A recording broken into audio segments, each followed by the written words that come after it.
Okie doke, about that time. Well, good afternoon, everybody. Hope everybody's doing well this afternoon and staying safe. Again, let me apologize that we have to do lecture this way. It is certainly not ideal, but a lot of you have been sending me questions over email, and that's great. And so keep doing that. And the nice thing is, this is the last week we have to do this, and so we only have two more lectures after this one. So I'm going to be doing the finishing up the lectures essentially on Wednesday, and then Friday will be a review session for the final exam. We'll talk more about the final exam later this week. But right now we're doing writing up research, and we're going to continue with that. We just had a little bit to go. Well, if you recall, what we were talking about was the sections of the manuscript continued, and we talked about the title page, we talked about the introduction, we talked about the methods, we talked about the results, and now we're going to talk about the sixth section of the manuscript, and that is the discussion section. Okay, well, we talked about last time how you're not supposed to talk about, in the results section of the manuscript, the theoretical implications of the data, because somebody should be able to read the results section independently of knowing what theory they thought you were testing. And so now in the discussion section, the purpose is to relate the data collected in your research to the research question posed in the introduction. So now you talk about how the data you collected impinge upon the research question you were asking. So presumably there were two theories you were testing, and one theory made one prediction about how the data should look, and the other theory made a different prediction, and now you can tell people which one made the right prediction. That's what this is all about. So this would include a discussion of how the data bear upon the question under study. So you summarize essentially what you found, then discuss the theoretical implications of the data. So what does that tell you about the theories you were testing, given that the data that you collected? Now, this is optional. You can discuss potential shortcomings of the data. That is, if there are things about your data, say you restricted the subjects to a particular age range, then you ought to admit, well, yes, you can't really apply the results here outside of that age range, or other things the reviewers might have brought up that your paper didn't really address. You can say here, well, that really wasn't the point of the paper, was to address those things. And then another optional thing you can do, if you want, is you can discuss ideas for future research here as well. Okay, so that's what you do in the discussion section, and that is the last major section of the manuscript, is the discussion. Okay, and then I'm going to list some of the minor sections. So after the discussion is the references, and that's any article that you referenced in the paper. Now you provide the full citation in the reference section. That's the seventh section. Now, the eighth section is tables. That is, if you had any data that you presented in a table, tables have to be typeset separately than the rest of the manuscript. And so each table appears on a separate page right after the references. Ninth section is the figure captions.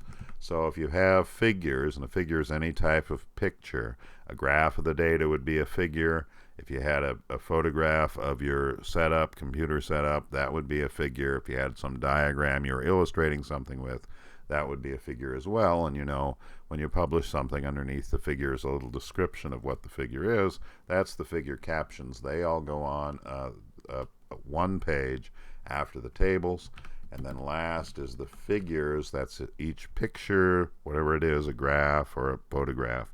But each one has to be on a separate page, and they go at the end. And the reason is, again, they have to be typeset separately. They're going to go to a different place to be processed than the rest of the manuscript. And so that's why they're at the end. Okay, well, what should I know for the test is an obvious question you might be asking. Well, you should be able to identify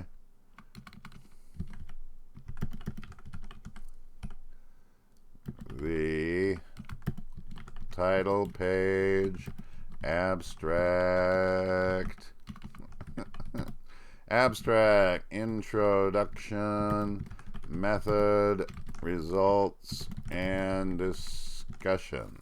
What I mean by that is I might ask you a question that describes one of the sections or one of the pieces of information you might find in the section or something that's unique about the section, and you have to tell me which section of the manuscript I'm talking about. This requires you to know the names of the sections. Let me give you some examples. I might ask a question on the test. In which section of a manuscript would you find how many subjects were run during the experiment? That would be the method.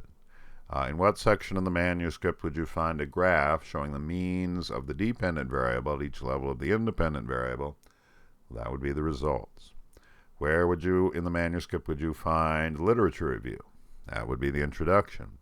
What would you find on page 2 of the manuscript? That would be the abstract. So the questions are going to be like that on the test, okay, about the sections of the manuscript. All right, last thing I wanted to talk about is the actual publication process itself and how that works, and introduce a couple of terms associated with that. So this is all stuff that I didn't know until I submitted my very first manuscript. I had no idea how this worked, and so I bet a lot of you don't know how it works either. So let me describe the process for you. So let's say we've written up the manuscript. Well, we've chosen a journal to send it to. And so you send the manuscript to the editor of the journal.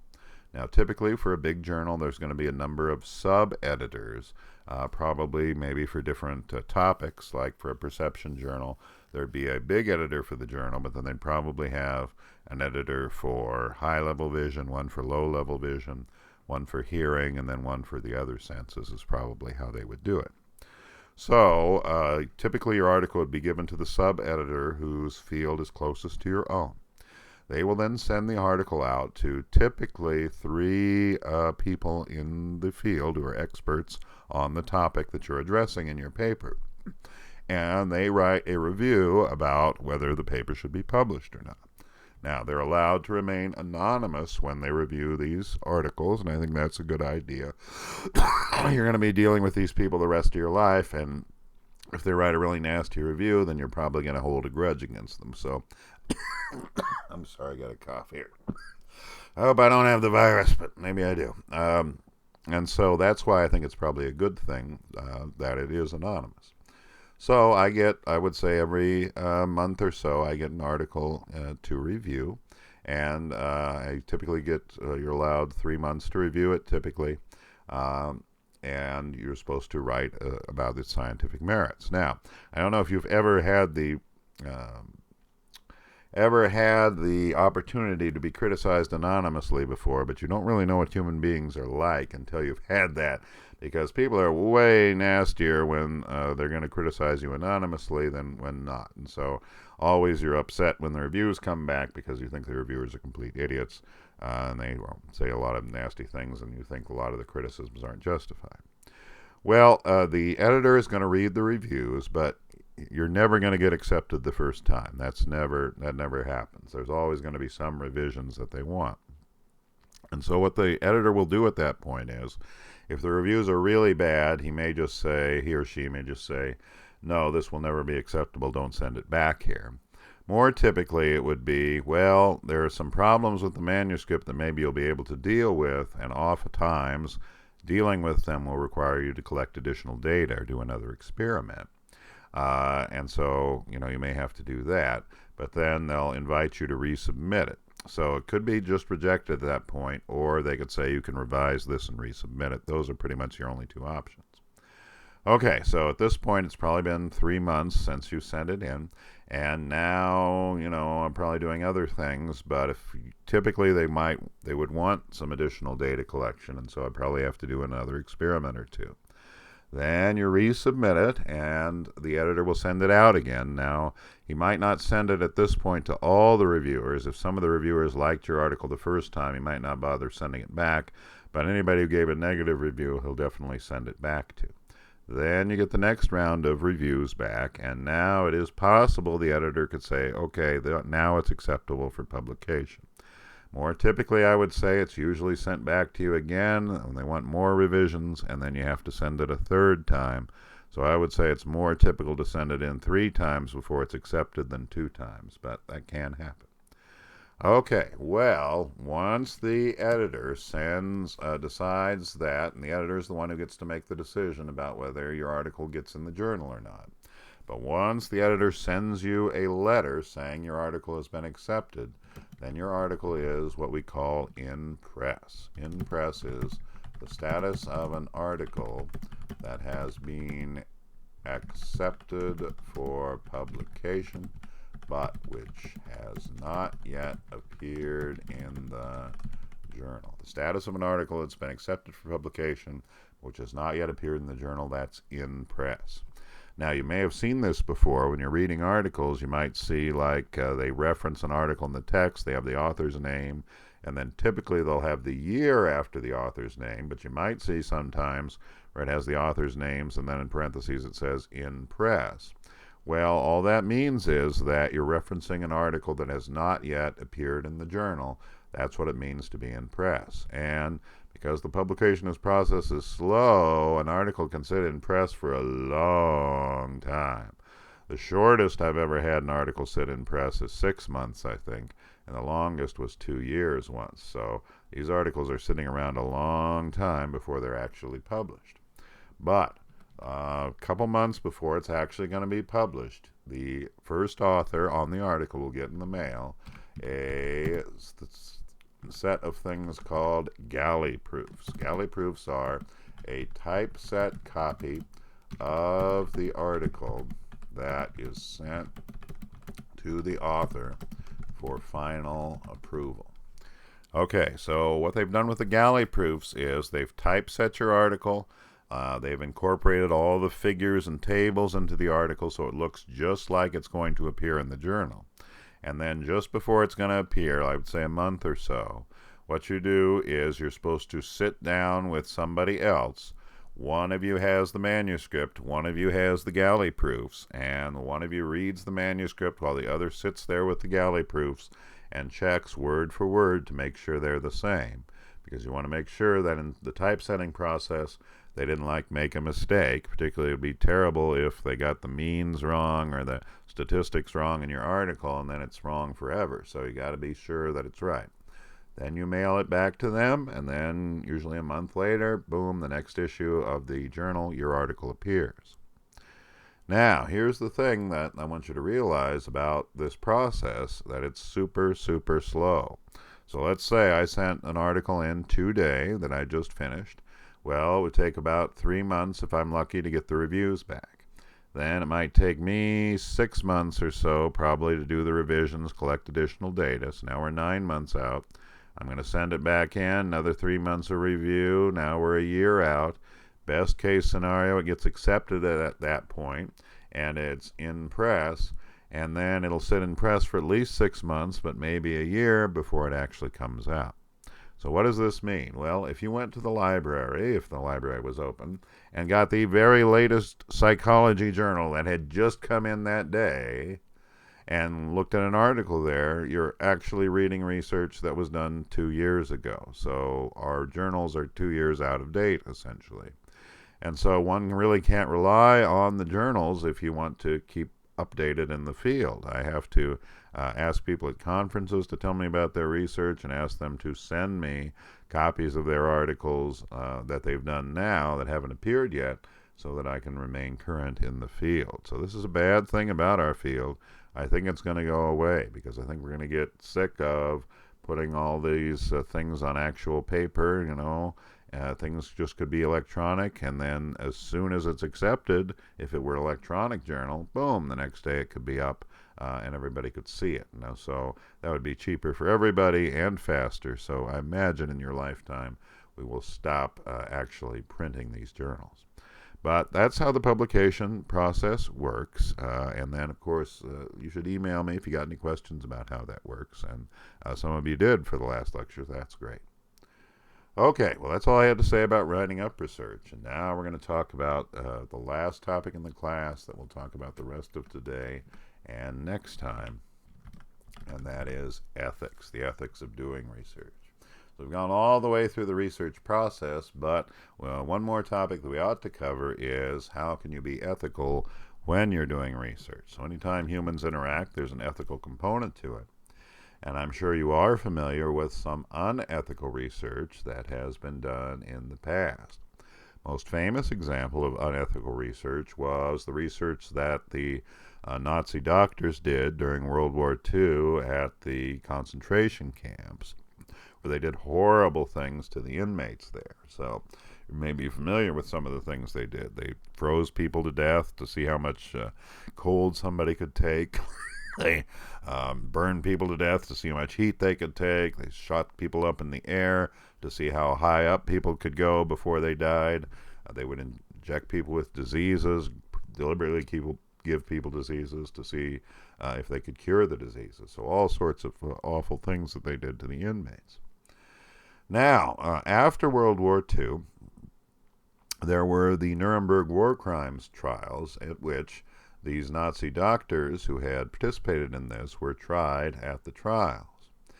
And what their argument was when they were tried was, well, look, what we were doing was not against the law. There was no law against it. In fact, the government was telling us that we had to do this. So we really didn't have a choice.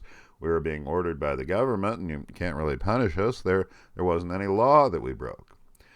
Well, the Nuremberg trials did not find this a compelling argument, saying even if there wasn't a law, you should know that freezing somebody to death is not something that any person should do, and certainly you're deserving of punishment if you do that. And so the doctors were hung as a result of this. I believe 11 of them were hung as a result of this.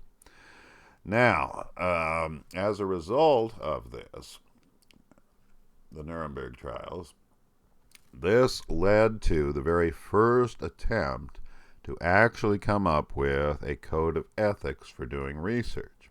They didn't want to be, the people who were conducting the Nuremberg trials decided they didn't want to have this situation again, where maybe somebody was doing unethical research, but there was nothing you could actually point to that said that their research was unethical, no code they'd actually broken. So this was the first attempt to actually come up with a research code of ethics. And let's talk about what the essence of that code was. This is the Nuremberg Code, 1946, so right after World War II. Well, the Nuremberg Code itself is about a page long, but I want to give you the essence of what it says. So what it says is that any subject must voluntarily consent to participate in research. That is, the subject has to say, yes, this sounds like something I would like to do. The consenting subject must be free from deceit or coercion. The consenting subject must be free from deceit or coercion. So you can't lie to the person to get them to participate, nor can you, like the Nazi doctors, put a gun to their head and force them to participate. All potential hazards must be made known to the subject beforehand. So if there's some potential health risk to what you're asking them to do, you have to inform them of that when they're making the decision about whether to participate in the research. So that's the essence of the Nuremberg Code here. And like I said, it was the first attempt to come up with a code of ethics for conducting research. But realize when they came up with this, they were thinking about medical research. They were thinking about the sort of research that the Nazi doctors did. They were not thinking about psychological research. And often in modern psychological research, these principles are not followed. Often in modern psychological research, these principles are not followed. What I mean is sometimes we do deceive subjects and maybe don't make all potential hazards known to them beforehand when we do psychological research. And we'll talk more about that as the lecture goes along, but the point I wanted to make is we do not apply the Nuremberg Code when we are doing psychological research. All right, let's get back to the Nazi doctors here, because there is an interesting kind of twist to this, and something maybe you would think about. I usually have a discussion on this if we were actually in class, but I'll give you this for thought. So a lot of that data that they collected still exists. I believe it's, I think it's at Dachau or Auschwitz. They've got maybe both. They have like locked file cabinets that have that data. And there have been several times where people have actually wanted to reference or look at that data, and no, nobody's been allowed to look at it. The decision has been made by whoever owns that data that no, because it was unethically collected, nobody can reference that. And the journals have decided nobody can reference the Nazi doctors' data. Now, this came up not too long ago. There's a professor of physiology at the University of Minnesota. He developed a new method for treating frostbite. And so I think the standard treatment for frostbite is to slowly warm the area that's frostbitten, and he thinks it's actually better to heat it more quickly.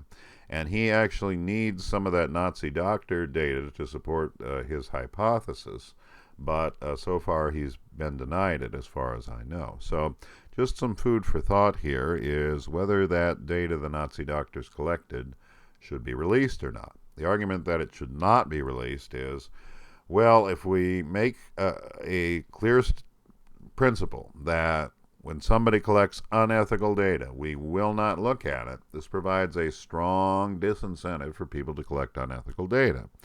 Because somebody says, well, I could collect this data, but it's going to be unethical, and so it'll never be seen, so it's kind of a waste of my time. And so people will not collect the data because they know nobody's ever going to see it.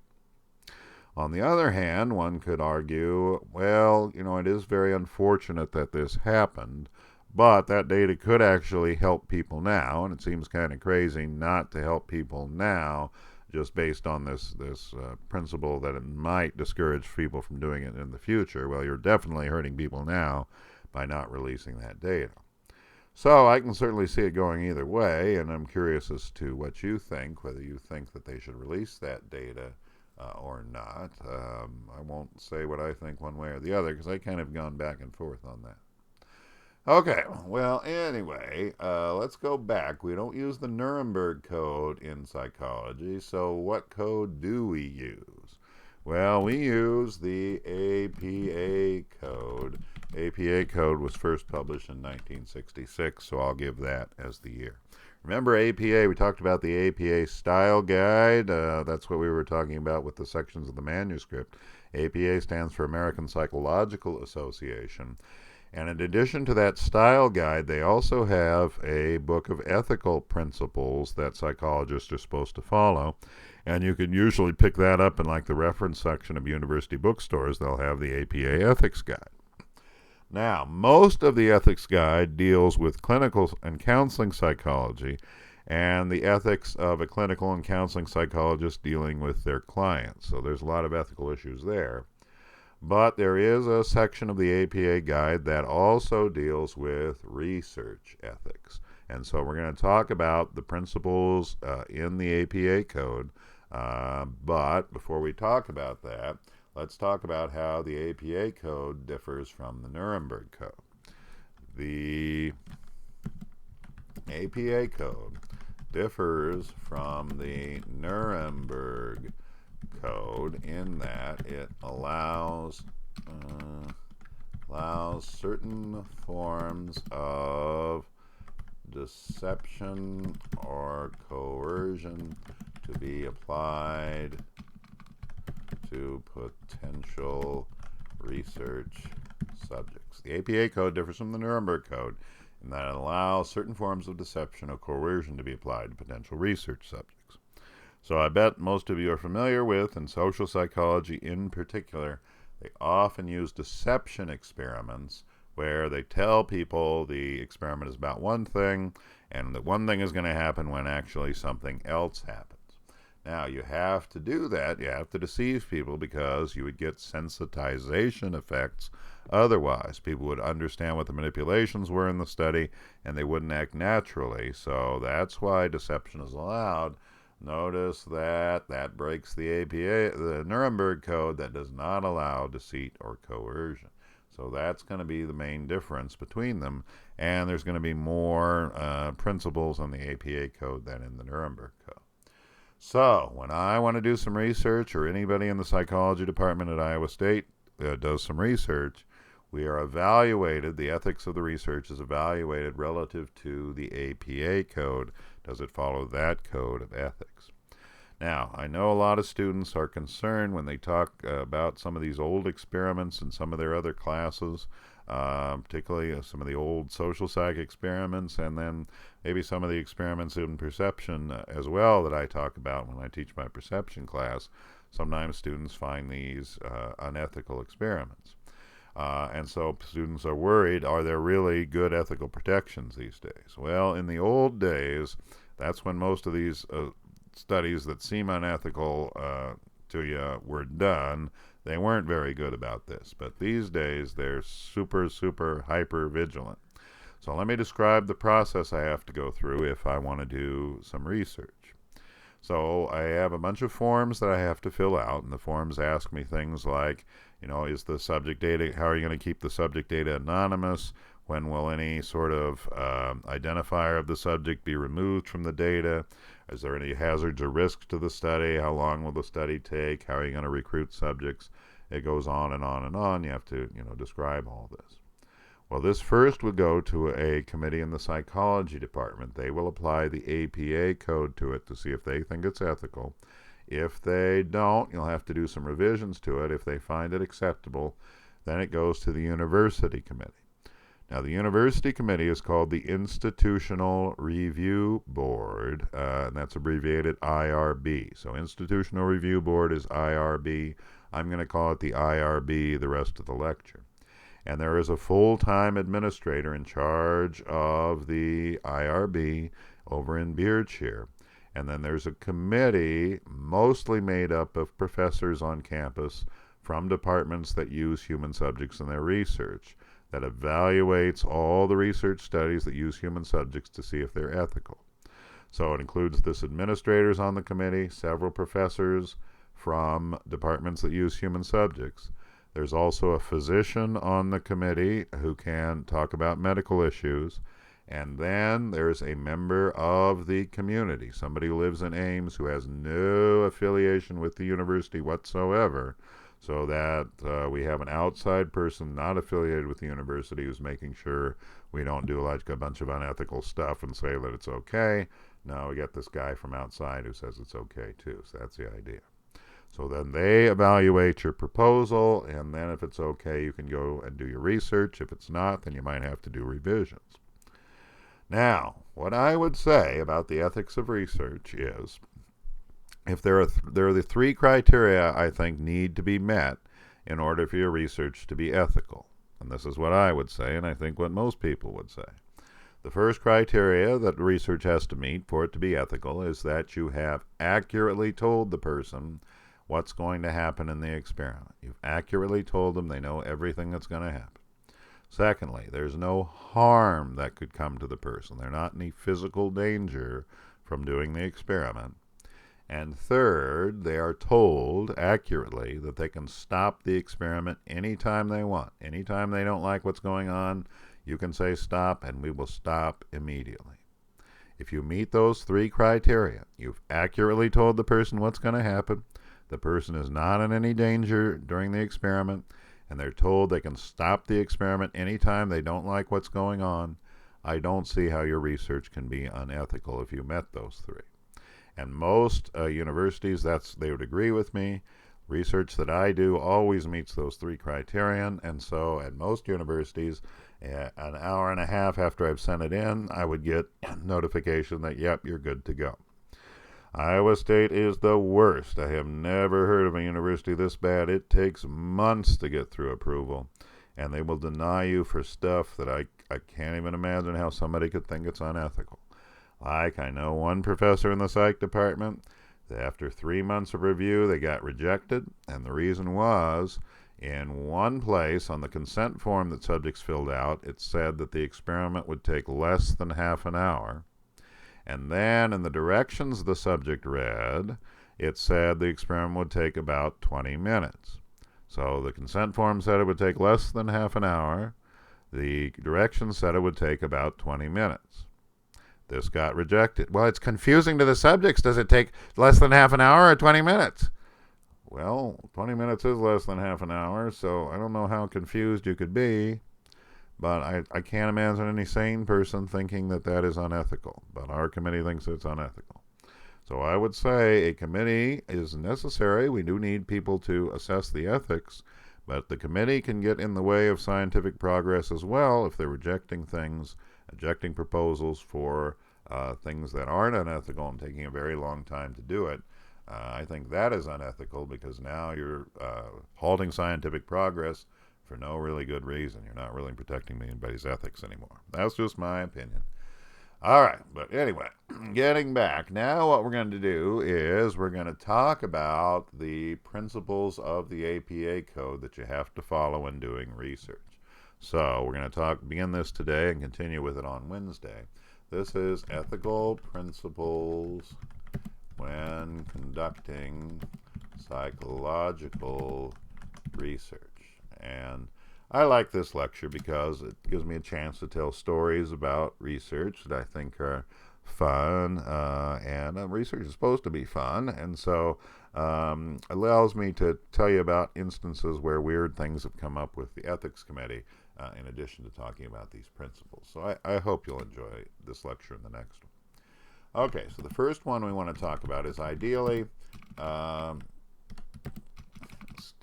ideally subjects should agree to participate in research. Ideally, subjects should agree to participate in research. So the agree is the important thing here. That's the same thing as the first principle of the Nuremberg Code, that subjects should voluntarily consent to participate. Now, there are some cases where you don't do this. So naturalistic observation, I think I talked about earlier when we were talking about naturalistic observation. I gave you the case where they were doing this drinking study at Michigan State, where they would observe people buying their beer, and they observed whether they bought it in a bottle or a glass or a pitcher first. And then they watched the people all night to see how much they drank, and they published their results. Now, they did not get agreement or consent from the people in the bar to participate in this research. But, and doing that, of course, would have caused a Hawthorne effect. If you'd told the people, yeah, we're going to watch how much beer you drink tonight, of course, you're going to get the Hawthorne effect. Your research isn't going to be any good. The argument that this is ethical is you're not going to identify the people in your actual paper when you're done. They won't be identifiable, so they'll never even know they participated in the research. And they are in a public place where anybody can observe them. So you're not doing anything to them. You're just observing them and writing down what they do. And anybody could do that, scientist or not. So when you're in a public place and people can see you, you don't have an expectation of privacy in that place because anybody can see you and watch what you're doing. And that includes scientists. Scientists can see you and watch what you're doing as well. So if you're doing a naturalistic observation and you're not identifying anybody by name when you report the results, then typically you would not have to get consent from the people who are participating in that case, provided you're not, you're just observing them and writing down what they do. You're not manipulating anything. The harder case comes from animals. Animals can't agree to participate in your research, and this can cause problems. Now, we don't do a lot of animal research in the psychology department at Iowa State, But I went to graduate school at the University of Minnesota, where they did do lots of animal research. And one of my friends there, she was doing some research on how psychological stress influenced the immune system. And what she was going to do is, somebody's on psychological stress. The idea is their immune system might be affected. And for the assays she had to do about how their immune system worked, she would have to kill the animal to make some of these assays. And so she had to use rats as her model in this. So she had to put the rats under psychological stress. And it turns out what rats don't like, what stresses them out, is having their tail shocked. So if you put shock on their tail, they don't like that. It puts them under stress. And so what she was going to do is have some rats get a tail shock and other rats not get the tail shock. Now, this tail shock, it might sound like it's like some sort of super painful thing that they were shocked with a really high voltage. No, it's not that, actually. She did it to my finger. It tingles really strong. It's a strong tingle, but it certainly didn't hurt. But nevertheless, the rats don't like it. So it's not really painful, but they really don't like it. And so they were going to electrify the bottom of the cage so their tail would be shocked by this electricity and make the tail tingle. Well, so they go to the ethics committee, and the ethics committee doesn't like this because you're like putting the rat under stress, irritating the rat without the rat's consent. And so they would have preferred her to do it with people. However, they wouldn't let you kill people to do the chemical assays she needed afterwards. So you got this weird situation where the ethics committee says, well, it's okay to kill the rats as long as it's not painful, but it's not okay to shock the rats. It's okay to shock the humans, but it's not okay to kill the humans. So now you just can't do the research. Well, I don't know what you think about that. The consequence of this was that this lab that wasn't University of Minnesota moved to Norway, because in Norway they'll let you do anything to animals you want, and so a lot of the animal researchers have moved to Norway to get around the ethics committees here. I'm not saying whether this is good or bad, but that is the case these days. Okay? So that's what we mean is ideally the subject should agree to participate in research. And if you remember, back when maybe you were in Psych 101 and had to do research, you had to fill out the consent form before you did the research, and that is where you're agreeing to participate. So they give you a form that says you're doing some research, here's the essence of what it is, here's people to contact if you have any problems, do you agree to participate, and then you sign it. That's how you're agreeing to participate. Okay, so that's number one. Number two, ideally, subjects should not be coerced into participation. Ideally, subjects should not be coerced into participation. So, of course, like the Nazi doctors put a gun to people's head and forced them to participate. Of course, that is unethical. Everyone would agree. Problem is, virtually every instance when people participate in research involves at least mild coercion. Problem, virtually every instance when people participate in research involves at least mild coercion, one could say. Well, what do I mean? Let's take the least objectionable situation imaginable, where let's say you're going to do some research and you just want absolute volunteers. You just want people who want to do the research to participate. So maybe you ask some of your friends, hey, I'm doing this study. Would you like to participate in my study?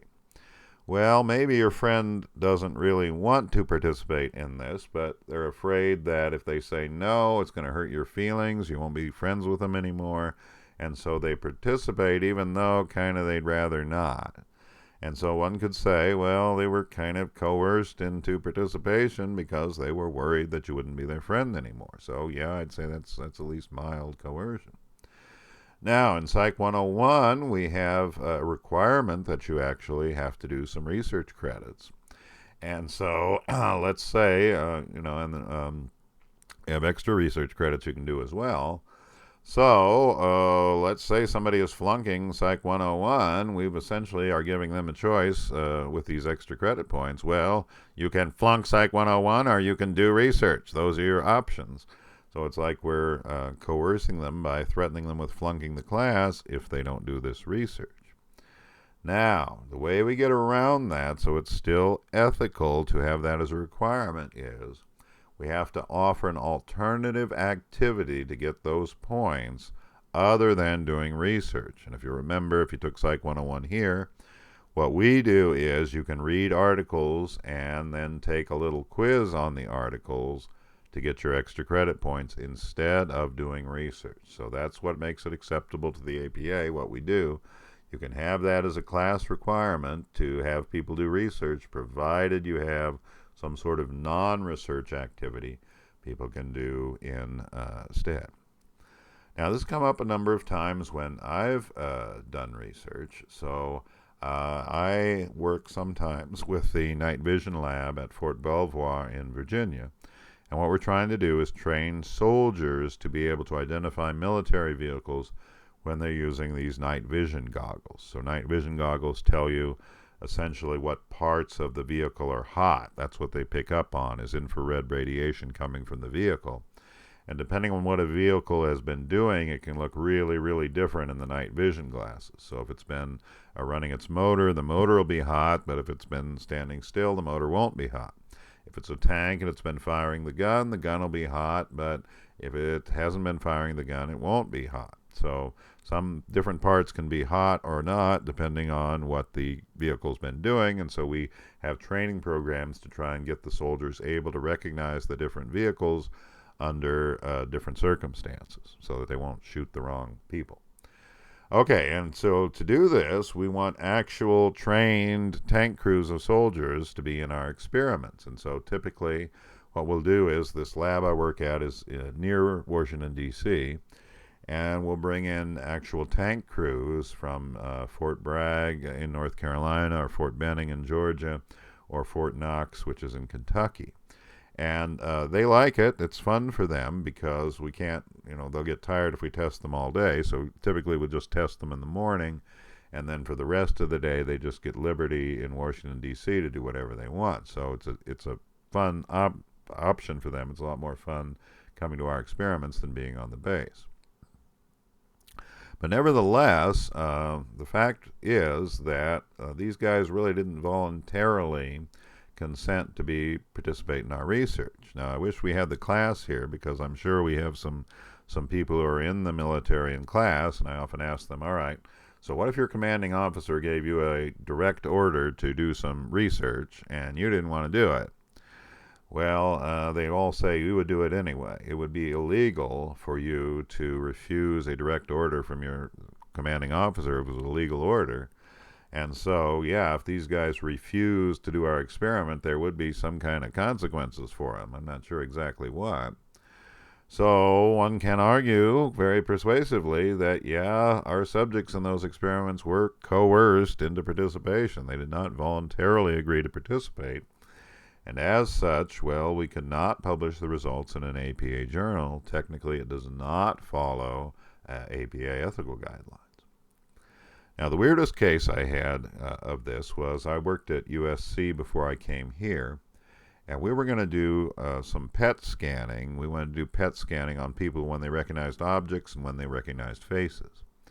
Now, I don't know if you know much about PET scanning or not, but what PET scanning is you make somebody's blood radioactive, and then you put them under this scanner that measures where the radioactivity is coming from in their brain, and you have them do different psychological tasks. Like I said, we were going to have them, we're going to show pictures of objects and have them name the objects, and show pictures of famous faces and have them name the faces.